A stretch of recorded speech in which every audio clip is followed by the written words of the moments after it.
Ground ಲೆವೆಲ್ಗೆ ಹೋಗಿ ಏನಾಗಿದೆ ಅಂತ. ಉದಾಹರಣೆಗೆ 10/12ನ ಒಂದೇ ರೂಮ್ನಲ್ಲಿ 80 ಜನ ಮತದಾರರಿದ್ದಾರೆ ಅಂತ ಈ ವೋಟರ್ ಲಿಸ್ಟ್ ಹೇಳುತ್ತೆ ಅನ್ನುವ ಆರೋಪವನ್ನು ಮಾಡಿದ್ರು.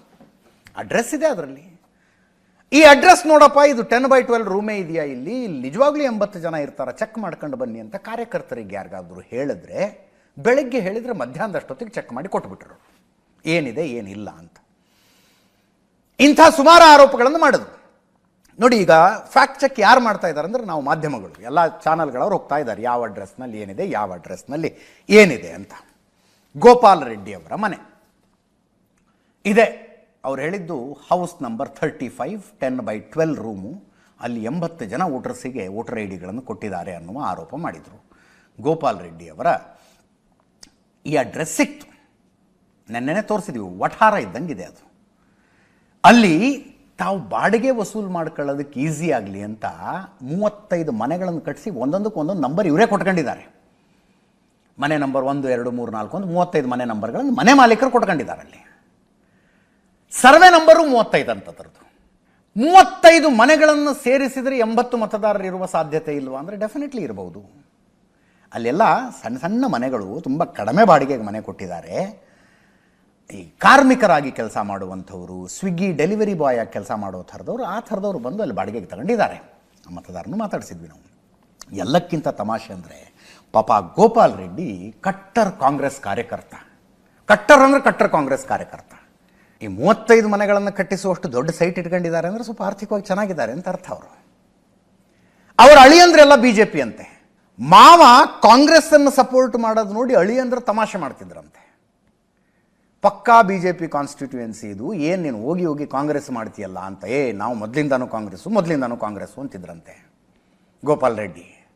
ಈಗ ಹೋಗಿ ಹೋಗಿ ಇನ್ಯಾರು ಬೇರೆಯವರು ಸಿಗಲಿಲ್ವಾ ರಾಹುಲ್ ಗಾಂಧಿ ಅವರಿಗೆ? ನಮ್ಮ ಹೆಸರು ಹೇಳಿನೇ ಆರೋಪ ಮಾಡಬೇಕಾಗಿತ್ತಾ, ನಮ್ಮ ಮನೆಗಳ ಮೇಲೇನೇ ಆರೋಪ ಮಾಡಬೇಕಾಗಿತ್ತಾ ಅಂತ ಒಂದೇ ಕಣ್ಣಲ್ಲಿ ಅಳ್ತಿದ್ದಾರೆ ಅವರು. ಗೋಪಾಲ್ ರೆಡ್ಡಿ ಮನೆ ಮಾಲೀಕರು ತೋರಿಸ್ತಾರೆ. ಅವರು ಎಲೆಕ್ಷನ್ನಲ್ಲಿ ಕಾಂಗ್ರೆಸ್ ಪರವಾಗಿ ಏನೇನು ಕ್ಯಾಂಪೇನ್ ಮಾಡಿದ್ದೆ ನಾನು ಅನ್ನೋದಕ್ಕೆ ಮೊಬೈಲ್ನಲ್ಲಿ ಫೋಟೋ ಗಿಟ ತೋರಿಸ್ತಾರೆ ಅವರು. ಪಾಪ ಕೇಳಿಸ್ಕೊಳ್ಳಿ.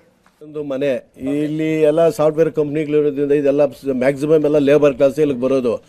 ಬಂದು ನೋಡ್ತಾರೆ ಕಮ್ಮಿ ಸಂಬಳ, ಇಲ್ಲಿ ಯಾವುದೋ ಎಮರ್ಜೆನ್ಸಿಗೆ ಒಂದು ಡ್ಯೂಟಿಗೆ ಜಾಯ್ನ್ ಆಗ್ತಾರೆ. ಬೇರೆ ಕಡೆ ಜಾಸ್ತಿ ಸಂಬಳ ಸಿಕ್ತು ಅಂದ್ರೆ ಹತ್ತು ಕಡೆ ಹೋಗ್ತಾ ಇರ್ತಾರೆ.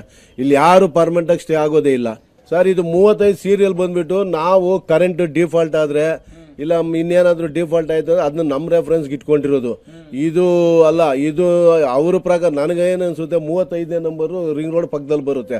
ಯಾಕಂದ್ರೆ ಈ ಲೋಕಲಲ್ಲಿ ನಾವು ಲೋಕಲ್ ಗ್ರೌಂಡ್ಸ್ ಏನು ಅಂತ ನಮಗೆ ಗೊತ್ತು, ಅವ್ರಿಗೇನು ಗೊತ್ತು. ಯಾವನೋ ಬಂದ ಏನೋ ಮಾಡ್ದ ಹೋಗ್ಬಿಟ್ಟ.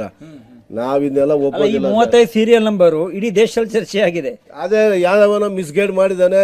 ಅದೇ ಹೇಳಿದ್ರಲ್ಲ, ಈ ಮಾತಾಡದೆ ತುಂಬಾ ಉದ್ದ ಹೋಗುತ್ತೆ. ಯಾರೋ ಮಿಸ್ಗೈಡ್ ಮಾಡಿದ್ದಾರೆ. ಅವರು ರಾಹುಲ್ ಗಾಂಧಿಗೂ ಐಡಿಯಾ ಇಲ್ಲ, ಯಾವನೋ ಹೇಳಿದಾನೆ ಅದನ್ನ ಫಾಲೋ ಮಾಡ್ತಾ ಏನಿದೆ. ರಾಜ್ಯದ ನಾಯಕರುಗಳು ನಿನ್ನೆ ಹೋರಾಟವನ್ನೆಲ್ಲ ಮಾಡಿದ್ದಾರೆ. ನಡಿ ಸರ್, ನಮ್ಮ ನಾಯಕರುಗಳಿಗೂ ಕೆಲಸ ಇಲ್ಲ.